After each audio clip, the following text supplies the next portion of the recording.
Shalom, salam sejahtera. Renungan malam seiman yang ditulis oleh Dr. Kathleen Lewijaya Kuntaraf dan Pendeta Dr. Jonathan Kuntaraf. Judulnya adalah Pernyataan Melalui Orang Lain. Layanilah seorang akan yang lain sesuai dengan karunia yang telah diperoleh tiap-tiap orang sebagai pengurus yang baik dari kasih karunia Allah. 1 Petrus 4 ayat 10.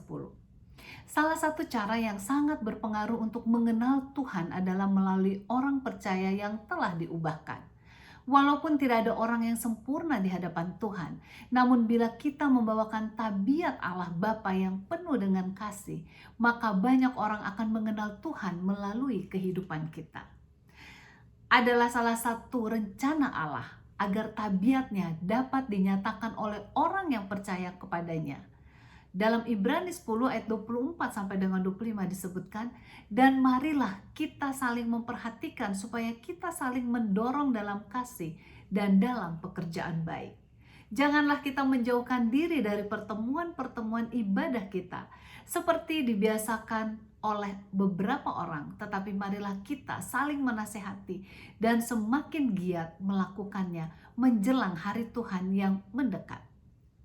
Allah telah memberikan kepada kita kesanggupan untuk mendorong satu sama lain, yang berarti mengisi hati sesama orang percaya dengan keberanian untuk mencari kehidupan yang limpah sebagai warga negara surga.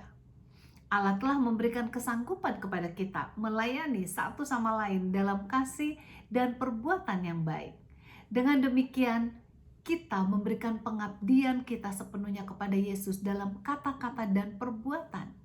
Kekristenan bukanlah omdo atau omong doang, akan tetapi pengakuan kita akan Yesus sebagai juru selamat perlu dinyatakan dalam perbuatan yang penuh kasih. Tidak heran Yesus sendiri berkata dalam Yohanes 13 ayat 35, dengan demikian semua orang akan tahu bahwa kamu adalah murid-muridku, yaitu jikalau kamu saling mengasihi. Jelaslah akan ada banyak orang yang akan mengenal Yesus melalui kehidupan kita masing-masing.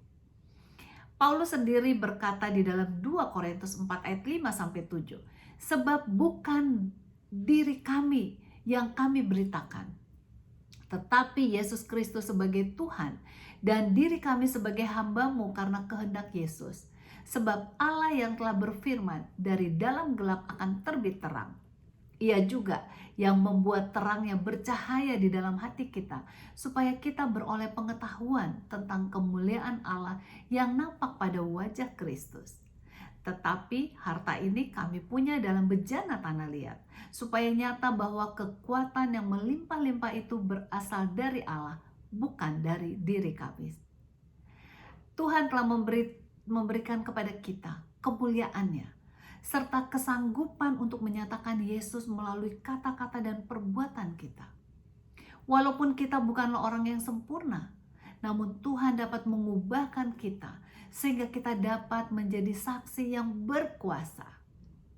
Semoga banyak orang akan mengenal Yesus melalui kehidupan dan pelayanan kita masing-masing. Kiranya Tuhan memberkati kita.